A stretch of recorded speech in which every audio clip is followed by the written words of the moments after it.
Hola, hola, aquí vamos con la parte 13 del despertar de la familia de Shefali y se llama transformar el miedo en conciencia. Esto va a estar bien interesante porque aquí ella habla de su experiencia, cómo se enfrentó a los padres para no estar siguiendo esos patrones o esa cultura y cómo respondieron los padres, que a mí me pareció bastante hermoso. Si todos tuviéramos padres tan conscientes, así como los que tuvo ella, y cómo la apoyaron en su decisión, que era muy diferente a la tradición, la que ella supuestamente debía seguir. Entonces aquí vamos.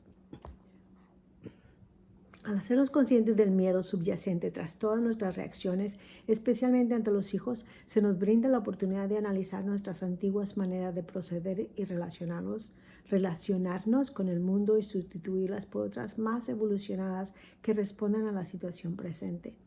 La huella de la infancia heredada de los padres influye en nuestras reacciones emocionales ante casi todo.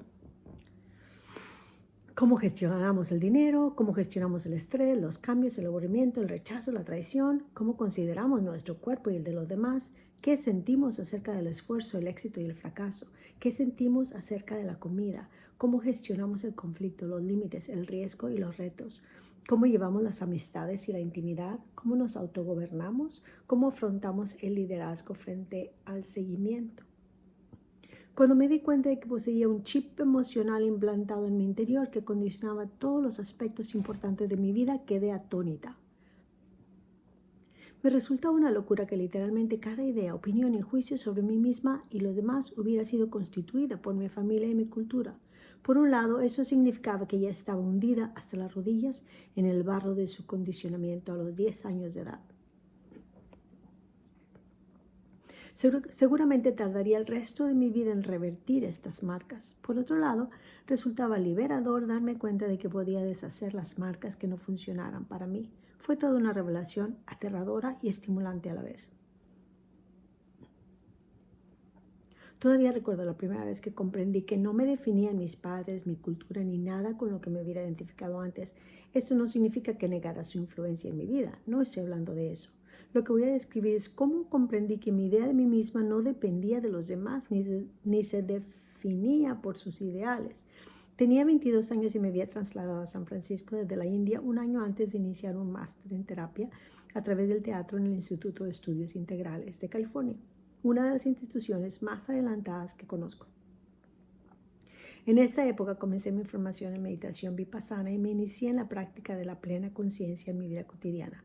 Como cualquier estudiante extranjero, me había pasado mi primer año en el país, sumergiéndome en la nueva cultura, empapándome de nuevas ideas, desmantelando viejos sistemas de ser y creando nuevos. El momento de mi epifanía tuvo lugar en un trayecto de autobús. Recuerdo que observaba a dos mujeres lesbianas enamoradas sentadas delante de mí y pensé si aquello sería aceptable en mi cultura. De repente, mi mundo entero se sacudió ante mí. Una simple pregunta despertó mi conciencia. ¿Por qué me estoy definiendo a través de los estándares de mi cultura? La pregunta llegaba con el permiso para liberarme de los grilletes de mi infancia que me habían encadenado sin mi consentimiento consciente. Mi mente se tambaleaba.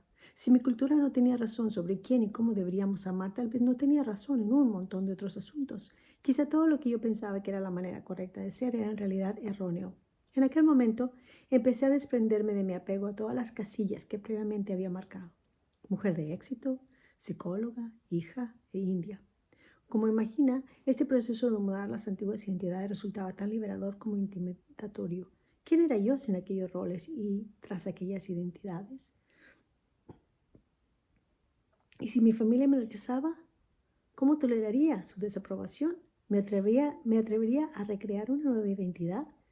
Soy afortunada de haber sido educada por unos padres en gran sintonía, pero a pesar de su apertura de mirar, mi infancia estuvo inundada de dictámenes culturales subyacentes que forjaban mis sistemas de creencias a un nivel subconsciente.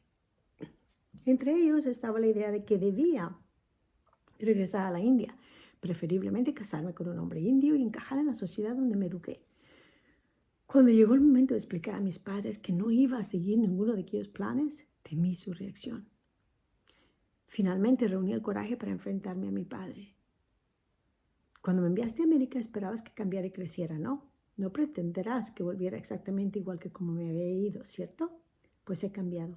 Yo no puedo regresar y ser la buena esposa india que esperas de mí. Simplemente no puedo. Por favor, perdóname. Cuando me puse a llorar, mi padre también se emocionó y luego respondió, tienes toda la razón. Sería egoísta y estúpido de mi parte enviarte a América y esperar que no cambiaras. Veo que estás aprendiendo y creciendo y esto es una maravilla. ¿Cómo voy a impedirte eso? No quiero que te preocupes por las tradiciones de nuestra cultura. Deseo que sigas los dictados de tu corazón y hagas lo que sea correcto para ti. Cuando más adelante le recordé esta historia a mi padre, le dije, ¿sabes que en aquel momento me entregaste las llaves de mi libertad? A partir de entonces empecé una nueva vida sin estorbo del pasado, una vida que yo era libre de diseñar a mi manera. Aquel momento revolucionó mi existencia y por eso me dedico ahora a lo que me dedico. Como veo que las familias inconscientemente nos pueden llevar por caminos cubiertos de telarañas que nos reducen a ser manchitas en lugar de los magníficos individuos en que podemos convertirnos, me apasiona liberar a los niños. Mi padre ahora me dice, cuando te dejé libre, en realidad me estaba liberando a mí mismo. Tu libertad nos ha cambiado a todos. Como tú vives tu destino, nosotros contamos con la valentía de vivir el nuestro. Has cambiado a tu madre, a tus amigos y a todas las personas que conoces. Aunque no tenía idea de que esto iba a ser de tan gran alcance, estoy contento de haber contado con la sabiduría de seguir tu pauta y apartarme de tu camino. Una acción tan simple, si todos los padres se acordaran de llevarla a cabo. Al apartarnos del camino de los hijos, les dejamos encontrar su propia voz y formas de expresión. Al descubrirse a sí mismos, se liberan y transforman el mundo. Si bien no todos los niños tienen padres tan comprensivos como los míos, cada niño necesita darse cuenta por sí mismo de que es mucho más que cualquier identidad. Sí, incluso que la identidad de hijo o hija a la que se ha apegado. Incluso aunque su familia no cambie nunca, esta profunda conciencia puede mover montañas en el mundo interior del niño. Independientemente de la voluntad o falta de voluntad de los padres de seguirnos, llega un punto en todas nuestras vidas en que debemos tomar el timón de nuestra nave y empezar a marcar el mundo. El primer paso, por supuesto, consiste en hacerse consciente de la huella familiar y de cómo nos influye continuamente. Cuando interactuamos con las personas más próximas, nuestra codificación emocional entra en acción sin que lo pidamos, desencadenada por alguna presión o miedo que sentimos del mundo exterior. En lugar de combatirlo, necesitamos verlo como una oportunidad. En lugar de reprender a los hijos por mostrarnos esos aspectos no integrados de nuestro ser, debemos sentirnos agradecidos porque finalmente, después de tantos años, contamos con la ocasión de integrar esas reliquias del pasado y poder ser auténticamente nosotros mismos. Cuesta eliminar los patrones emocionales, pero con práctica podemos aprender a observar cuando caemos en ellos y utilizar la ocasión para responder reflexivamente en lugar de reaccionar emocionalmente. Al hacerlo, en efecto, estaremos revisando el pasado, recogiendo los trozos de la individualidad interior que dejamos rotos en el suelo, un trozo aquí, otro allá, hasta que poco a poco recuperamos entero el niño perdido que es nuestra identidad auténtica. Con ello, nos convertimos en adultos no solo en términos de edad cronológica, sino de madurez emocional. Cuando retiramos el miedo del asiento del conductor y nos hacemos amigos, aprendemos a integrarlo en nuestra vida en lugar de seguirlo ciegamente o fingir que no existe. Al permitir que entre en nuestra conciencia, se calma de manera natural, con un enfoque que dicte sí y permitimos que el miedo exista sin que nos detenga ni paralice. Así que, por ejemplo, nos decimos, sí, me da miedo visitar este lugar nuevo y encontraré la manera de sentirme seguro. Sí, me da miedo hablar en la reunión y encontraré la manera de prepararme. Sí, me da miedo enfrentarme a mi amigo y encontraré la manera de conectar con él. Cuando contemplamos el miedo como un mero paso hacia soluciones creativas, no nos agraviamos por su existencia ni nos dejamos seducir por su poder. Al verlo como parte intrínseca de la vida, no adoptamos una visión sensacionalista ante él. Cuando pierde su carga, encaja en nuestra vida orgánicamente, ampliando nuestra capacidad en lugar de disminuyéndola. El miedo puede transformarse en conciencia. Requiere una clara voluntad de explorarlo. Aceptar que el miedo es un aspecto inevitable de la experiencia humana nos permite evitar encallarnos en él. Entonces redefinimos su propósito para vivir más compasivamente con nosotros y con los demás. Emerger de las sombras del pasado. Le complacerá saber que no hay que regresar a la infancia para excavar las raíces del miedo. En lugar de ello, lo vigilamos al surgir en el momento presente. Esta conciencia de que los patrones de comportamiento causados por el miedo se repiten es lo que inicia el proceso de liberación. Al descubrir lo que realmente sucede en nuestro interior cuando actuamos emocionalmente, nuestras defensas se fulminan y la integración que se produce a continuación llega a nuestro centro interior y alcanza la muñequita rusa más pequeña. Nuestra creciente conciencia de cómo el pasado influye en el presente nos permite desprendernos de maneras estereotípicas de ser y reaccionar y, en su lugar, crear respuestas en sintonía con la vida al manifestarse aquí y ahora. Los viejos patrones caen y dejan al descubierto una respuesta original sin guión, espontánea, centrada en el momento presente. Hay que destacar que nuestros patrones emocionales se heredan de generación en generación y solo pueden romperse mediante la conciencia del momento presente. El poder y la belleza de este enfoque a la vida y la educación es que no necesitamos forzar recuerdos del pasado artificialmente para traerlos al momento presente. En lugar de ello, simplemente observamos lo que ocurre en el momento presente. Lo más probable es que si estamos reactivos y nos sentimos abrumados, sea porque algún aspecto de nuestro pasado está interfiriendo con el presente, ya sea una emoción que quedó colgando y sin integrar, o un mito basado en el miedo que nos condiciona y ahora nos paraliza y no nos deja actuar con poder. La situación de mi clienta, Tony, ilustra el poder de los patrones generacionales a la hora de repetirse en las familias. Vivía con dos adolescentes rebeldes, desordenados y desorganizados, y Tony se pasaba el día dándoles la lata y pidiéndoles que ordenaran las cosas después de utilizarlas. Se quejaba de que su casa era una posilga y que le daba vergüenza traer invitados. Le dije, te quejas como si estuvieras haciendo algo. Hay una gran diferencia entre quejarse y actuar. Las quejas son pasivas, la acción es activa. ¿Por qué temes pasar a la acción? Al principio Tony se desconcertó. ¿Qué acción iba a emprender? Le pregunté, ¿qué harías si encontraras algo en la sala que no te perteneciera? Respondió enseguida, si perteneciera a un amigo, se lo devolvería de inmediato, y si no supiera de quién es, lo tiraría. En cuando dijo estas palabras, sabía lo que le iba a recomendar. Me interrumpió. ¿Quieres que devuelva sus cosas a sus habitaciones o bien que las tire? ¿No? Comprobé que esto la angustiaba, de modo que seguí. Pareces ansiosa. ¿Puedes decirme por qué esta perspectiva te resulta tan amenazadora? Al fin y al cabo parece que es la única cosa lógica que hacer en esta situación. Contestó, no solo son cosas, también es comida que se queda en el frigorífico infinidad de días. Intento respetarlos, pero entonces sufro. Estaba claro que Tony confundía el respeto con el miedo. Le dije, no actúas por respeto, estás actuando por miedo. Si no te comprometes a mantener un espacio de bienestar en tu hogar y cerciorarte de que este compromiso sea mayor que tu deseo de ser madre buena, el patrón continuará. Tras unos instantes de silencio, Tony lentamente sacudió la cabeza y admitió, soy una blandengue. No sé defenderme. Me da miedo que me rechacen. Les estoy convirtiendo en monstruos y me estoy convirtiendo en su esclava. Debo acabar con esto. Ahora me doy cuenta de que mis quejas solo son mi manera de quedarme atascada. Tony fue a casa tras la sesión, recogió las cosas de sus hijos, que sus hijos habían dejado esparcidas por la casa y las metió en una bolsa de basura. Cuando regresaban a casa les dio dos opciones. O bien dejaban las cosas en su lugar o las donaría. Cuando vieron que su madre no iba a tolerar más vivir en desorden, escucharon el mensaje y empezaron a cuidar más sus pertenencias. Si bien este paso no cambió sus hábitos por arte de magia, ayudó a Tony a encontrar un camino para reclamar su poder.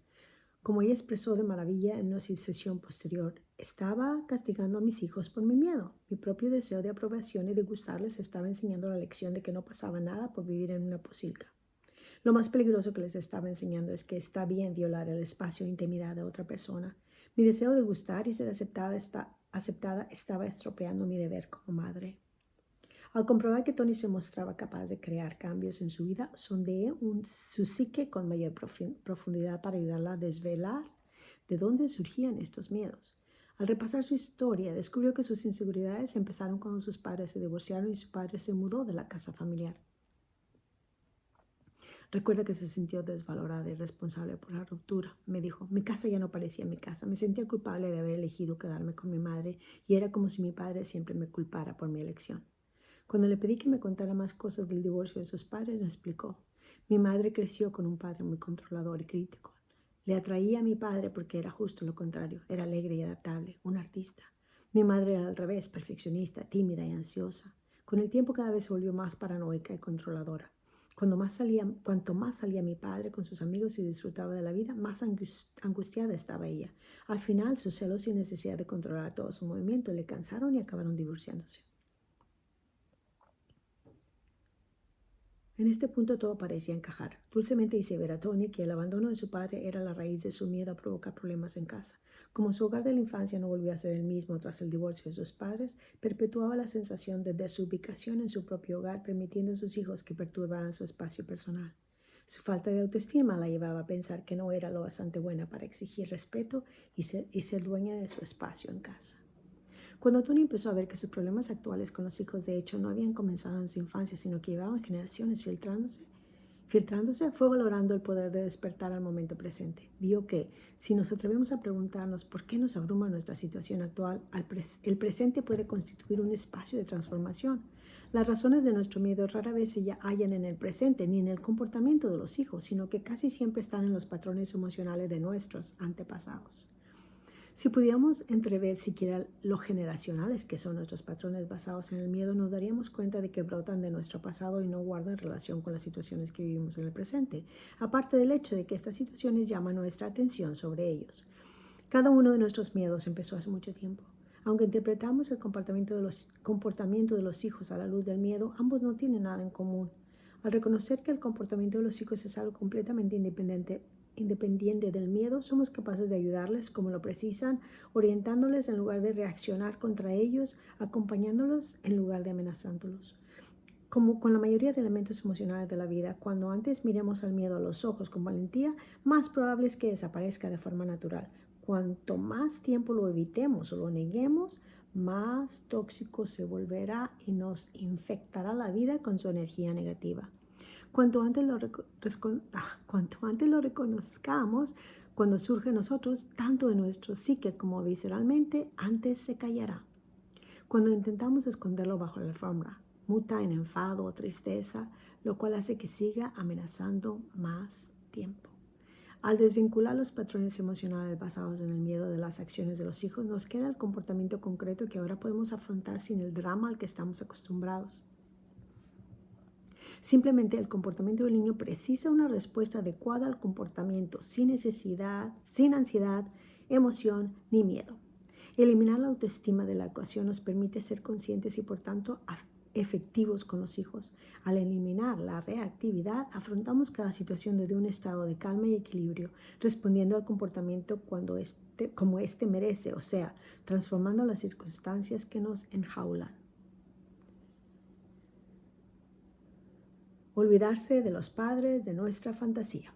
Una buena parte del proceso de despertar y crecer para ser los padres que los hijos necesitan guarda relación con el desapego, la necesidad y la dependencia de nuestros propios padres. Podemos impedir a los hijos convertirse en personas independientes y libres, pero podemos además impedirnoslo. Lo leo otra vez. Podemos impedir a los hijos convertirse en personas independientes y libres, pero podemos además impedírnoslo a nosotros mismos.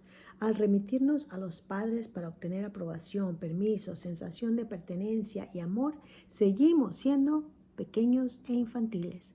Esta simbiosis de identidades acaba dejando poco espacio para el crecimiento sano de cada uno. Entonces se proyectan los hijos, esclavizándolos en el redil parental más allá de lo saludable. La única manera de liberar a los hijos de la dependencia es si antes nos hemos liberado de nuestros propios padres. Esto no significa que no podamos disfrutar de relaciones gratificantes con ellos, que sean más como amistades, sino que quiere decir que dejemos de necesitarlos como padres. Creo firmemente que aunque nuestros padres siempre serán nuestros padres en cuanto al respeto que este título conlleva, su rol de educadores, estar disponibles en todo momento, mantenernos económicamente, reafirmarnos, debe llegar a su fin. Si continuamos utilizándolos para aspectos de nuestra vida que deberíamos estar solucionando nosotros y ellos lo permiten, no solo les atamos a nosotros, sino que además inhibimos nuestro proceso maravilloso de crecimiento. Sue, de 47 años, se queja constantemente de que ya no puede contar con sus padres. Mi madre es muy egoísta, nunca quiere ser de abuela, siempre está con sus amigas y viajando. Mi padre siempre está trabajando o jugando al golf. Los echo de menos y quisiera que formaran parte de mi vida como cuando eran jóvenes. A Sue le costaba independizarse como individuo de sus padres porque, diferenciándolos de su rol de proveedores y cuidadores de sus hijos, la forzaban a enfrentarse con su necesidad de ser dependiente mucho más de lo que era saludable. Le expliqué: si bien quieres a tus padres, y esto es fantástico, debes preguntarte si les echas de menos porque te sientes incapaz de despegar sola. Tus padres claramente te quieren y siempre has podido contar con ellos. Ahora optan por vivir sus vidas como debe ser. Su responsabilidad hacia ti ya ha caducado. Son libres de elegir su propio destino. Es un derecho que se han ganado.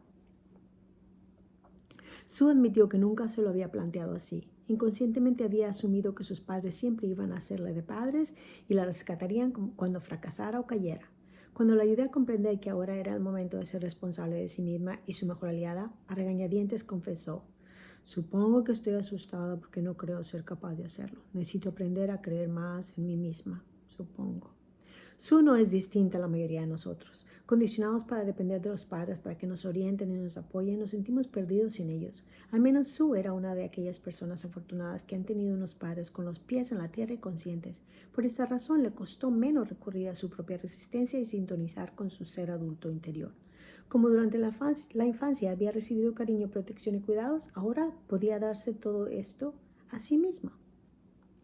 Muchos no tienen la suerte de Sue y no han tenido unos padres que se mostraran al menos presentes durante su infancia. Millones de niños adultos se sienten perdidos, esperando que sus padres les hagan de padre como llevan deseando desde pequeños. Me viene a la memoria Josh, de 51 años y padre de 4 hijos que aún esperaba la aprobación de su madre. Se sentía profundamente apegado a ella y se peleaban como adolescentes. Cuando puse en duda su necesidad de buscar su opinión para cada decisión, me contestó: lo intento, ¿sabes? Siempre espero que llegue el día en que ella despierte y me diga lo mucho que me quiere. Atrapado en su necesidad desesperada del amor incondicional de su madre, la implicaba en todos los aspectos de su vida, no porque deseara conscientemente su opinión, sino porque no podía deshacerse de su dependencia infantil de ella. Ayudé a Josh a ver la disfunción de este patrón. Cuando empezó a despertar a los efectos tóxicos de este apego, preguntó: ¿significa esto que nunca tendré la clase de madre que otros tienen? ¿Una madre que sea mi fan número 1 y que me apoye incondicionalmente? ¿No merezco este tipo de madre? La súplica de Josh le salía del corazón. Animándole a salir del victimismo, por muy legítimo que le pareciera que fuese para evaluar su situación, le expliqué: si sigues atascado en tu deseo de una versión soñada de tu madre, este patrón no acabará nunca y nunca serás libre. Debes aceptar que tu madre probablemente nunca será aquel tipo de madre. Ella es este tipo de madre, no aquel tipo. Cuanto antes la liberes de tu fantasía sobre cómo debe ser, cuanto antes aprenderás a valorarla por lo que es, aunque no sea la madre del libro que pretendes. Es decir, igual que necesitamos liberar a los hijos de nuestras expectativas, también necesitamos liberar a los padres a partir de cierta edad. La liberación puede llegar solo si dejamos atrás nuestras fantasías sobre los demás y los aceptamos tal y como son. Sí, también a los padres, especialmente cuando nos hacemos adultos. Ya no podemos culparlos por lo que no nos dieron. Debemos hacernos responsables de nuestra madurez. Es doloroso en algunos casos, incluso trágico, que debamos hacerlo aún sin haber gozado de aquella presencia en nuestra vida. Absolutamente. Pero esta no nos exime de nuestra tarea de crecimiento. Aceptamos la realidad de la inconsciencia de los padres y comprendemos que surge de su propia educación y luego los liberamos de cualquier responsabilidad de arreglarnos. El momento para su intervención ya ha pasado. Ahora nuestra responsabilidad es el regalo que nos hacemos a nosotros mismos. Josh se resistía a esta idea, como lo haría yo también.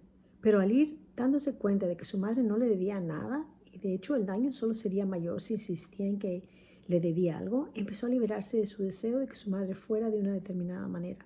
Así, fue creando una relación más cariñosa con él mismo, a consecuencia de la cual su dependencia de su madre disminuyó. Pronto, sin las exigencias inconscientes de Josh, ambos empezaron a disfrutar más de las personas adultas que ambos eran, cada uno liberando al otro de la promesa de un pasado que no llegó a ser. Al despertar nos damos cuenta de que los padres fueron sujetos a su propia esclavitud como resultado de su educación inconsciente. Actuaron con nosotros como lo hicieron porque estaban atados al miedo y la sensación de carencia. Por descontado, no pretendieron hacerlo mal ni ser inconscientes, sino que actuaron como lo hicieron porque es lo que habían aprendido de sus padres y otras influencias de su infancia. Cuando somos capaces de verlo conscientemente, podemos liberar a los padres para que sigan su propio camino como debe ser. La iluminación surge al desprendernos de la dependencia de los demás para llenar el vacío que sentimos dentro. Por doloroso que sea, a veces necesitamos hacerlo también con nuestros padres. Contemplarlos antes que nada como seres humanos y después como padres nos ayuda a seguir nuestro camino de despertar y de liberación. Distinguir el amor del miedo. Nuestra relación con los hijos se basa tanto en el miedo como en el amor. Tal vez sea porque abrimos tanto nuestro corazón para ellos que estamos más en contacto con todo lo que puede salir mal. Como nos importan tanto, sabemos que nuestro bienestar está vinculado al suyo en muchos aspectos. Con frecuencia, el miedo y el amor se entremezclan y uno se funde con el otro, lo cual desmerece la pureza de ambos. Sería casi más fácil si pudiéramos decir, esto es miedo y esto es amor. Pero a menudo nos queda más bien el sentimiento de, como quiero tanto a mi hijo, le ayudo con su vida social y programo sus horas de juego con otros niños. O, insisto en que a mi hija le vaya bien en el colegio porque la quiero tanto que deseo su éxito. Aunque desde el punto de vista de persona ajena a la familia puedo asegurar a los padres que sus miedos vienen de su condicionamiento pasado, ciertamente no es tan sencillo cuando una es la madre que lo experimenta. Un ejercicio útil que pido a los padres que hagan es que se detengan cada vez que se vean abrumados por una ola de reactividad. Aunque resulta difícil hacerlo en el momento en que está ocurriendo, les pido que anoten todos sus sentimientos y pensamientos. Luego les pido que elaboren una lista de los miedos que surgen en ellos.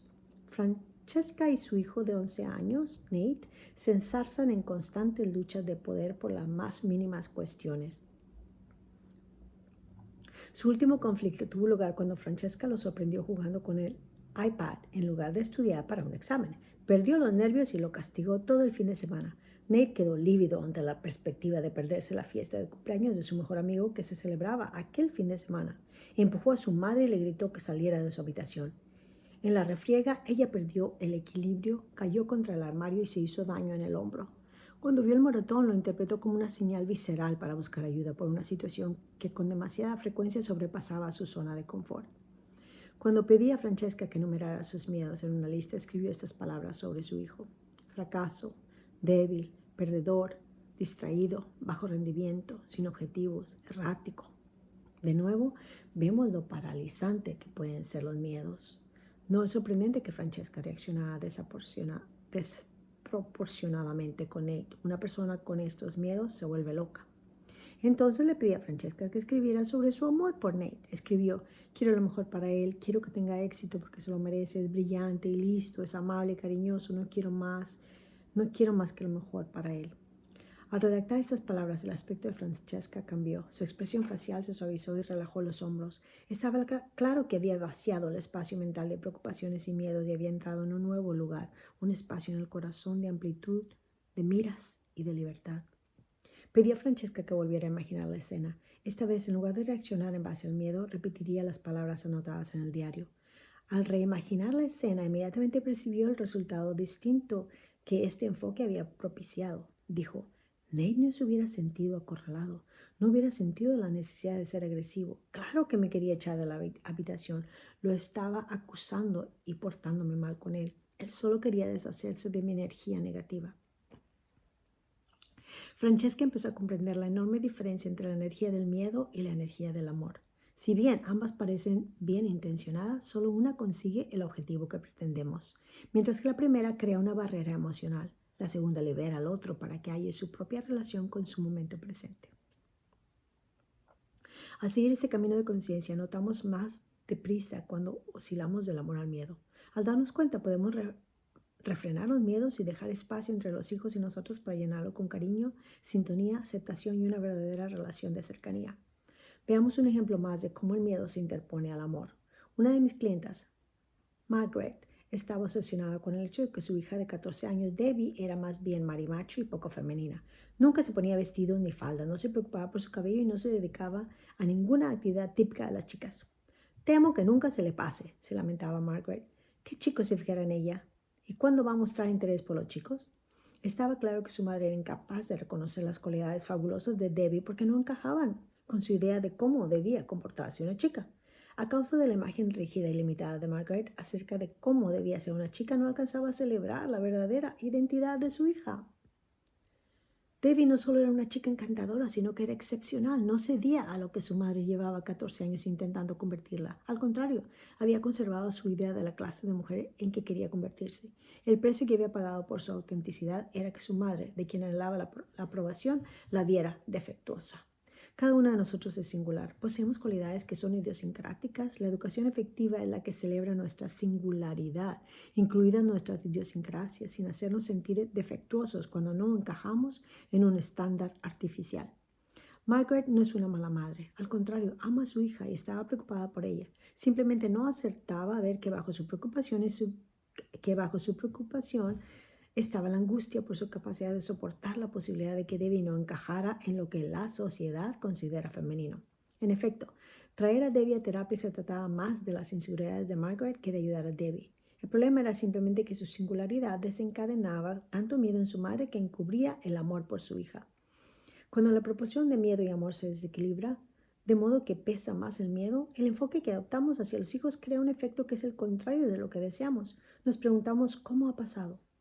Como vimos en el ejemplo de Francesca, los hijos reaccionan a nuestro control angustiado y con oposición, dejándonos la sensación de que somos las víctimas. El miedo tiene este poder de contaminar las relaciones y transformar situaciones benignas en cloacas llenas de enfado, intenciones malinterpretadas y emociones enturbiadas. Cuando llegué al fondo de la ansiedad de Margaret, descubrí que ella se había sentido considerablemente ridiculizada de niña a causa de su sobrepeso. Afectada por el acoso, Margaret quedó traumatizada y hundida bajo el estigma de ser la gorda. Su propia madre había sido incapaz de ayudarla y de hecho contribuyó a la ansiedad de su hija comprándole una máquina de ejercicio y apuntándola al último programa dietético. Margaret llevaba cargando con esta ansiedad desde hace años y la enterraba bajo una vida estrictamente controlada de dietas e intervenciones de cirugía plástica interminables. Pensaba que había solucionado el problema. Solo cuando le mostré que cubría su ansiedad, empezó a darse cuenta que estaba proyectándola hacia Debbie. Debbie no es el problema, le expliqué. Debbie está bien y se siente bien tal como es. Lo que se activa es tu ansiedad no resuelta por tu incapacidad de encajar. Sufriste la presión de pequeña y ahora temes que tu hija no sea capaz de gestionar su situación mejor que tú. Pedí a Margaret que elaborara una lista de sus miedos. Solo escribió una frase. No quiero que ella sufra como sufrí yo. Cuando le pedí que escribiera sobre su amor por su hija, escribió, es fuerte y valiente. Es mucho más segura de lo que yo era. Espero que no se hunda bajo la presión como yo. Cuando Margaret entró en contacto con sus miedos y vio que no tenían nada que ver con la realidad presente de su hija, excepto que le recordaban su pasado, pudo ver el daño que estaba provocando con ella. Dijo, estoy intentando evitar que experimente rechazo de los compañeros, pero al intentar controlarlo, yo soy la que provoca rechazo en ella. Al reconocer la naturaleza paradójica de sus acciones y cómo estaba creando su peor pesadilla, paró en seco y empezó a desprenderse de sus miedos. Cada lector puede comprender a Francesca y a Margaret. Todos hemos experimentado momentos de pánico cuando nuestras reacciones son causadas por la necesidad de control basada en el miedo en lugar de la comprensión y la conexión. Nuestros hijos se quedan haciendo los deberes por la noche, pero nuestro miedo de que no duerman lo bastante nos hace gritarles en lugar de empatizar con ellos. O a nuestro hijo le cuesta aprender a ir solo al baño y en lugar de revestirnos de paciencia y enseñarle, nos inunda el miedo a que no lo acepten en la guardería y se quede solo en casa, aislado y sin amigos. O tomamos el ejemplo de un niño rechazado por los compañeros, un tema candente para todos. En lugar de permitir que el niño experimente esta situación natural, microgestionamos su vida social por miedo a que quede aislado y le damos la sensación de que si fuera diferente, sus amigos no lo rechazarían. Es crucial que tomemos conciencia de cuando nuestro amor por los hijos queda oculto tras el miedo. Solo la conciencia, momento a momento, puede iluminar esta tendencia y permitirnos desprendernos de las montañas de ansiedad que nos acechan. Y en su lugar entrar en un estado de comprensión donde reconozcamos nuestro tendón de Aquiles, pero no proyectemos sin darnos cuenta nuestro dolor hacia los hijos. Se ilumina un nuevo camino frente a nosotros. Al romper las cadenas del miedo que nos dejan nuestros antepasados y sustituir los viejos procesos por nuevos, no solo liberamos a los hijos, sino también a nosotros mismos. En la medida de que lo hagamos con éxito, empezamos a disfrutar de los hijos y de nosotros mismos como los seres sin límites que somos. El camino hacia la identidad liberada y despierta nunca es fácil ni recto. Está lleno de baches, piedras y desprendimientos. Igual que el artista dedica meses, incluso años, a pintar una obra maestra, confiando en la creatividad interior y poniendo en práctica la disciplina necesaria para realizar pincelada tras pincelada. Lo mismo ocurre con el proceso del despertar. La identidad liberada no surge de un día para otro. Llega capa tras capa al ir pelando el ego y reemplazándolo con conciencia y la sabiduría que ésta conlleva. Dado que se nos pide que nos enfrentemos a los miedos, el precio del despertar parece alto. No obstante, si seguimos avanzando paso a paso, las recompensas de la empresa enseguida llegan. Los días empiezan a vivirse con alegría irreprimible y con la sensación de perseguir un propósito que nos impulsa con la intensa conciencia del momento presente. Y aquí va la última parte de esta sección y se llama el regalo. ¿Cuál es el regalo? Que seas bendecido con un hijo que te desafíe para que aprendas a deshacerte del control, que no te escuche para que aprendas a sintonizar con él, que lo deje todo para el último momento para que aprendas la belleza de la calma, que se olvide de las cosas para que aprendas a desprenderte de él, que sea extrasensible para que aprendas a mantener los pies en la tierra, que no preste atención para que aprendas a concentrarte, que se atreva a revelarse para que aprendas a pensar con originalidad, que tenga miedo para que aprendas a confiar en el universo, que seas bendecido con un hijo que te enseñe que no se trate de él, sino que se trate de ti.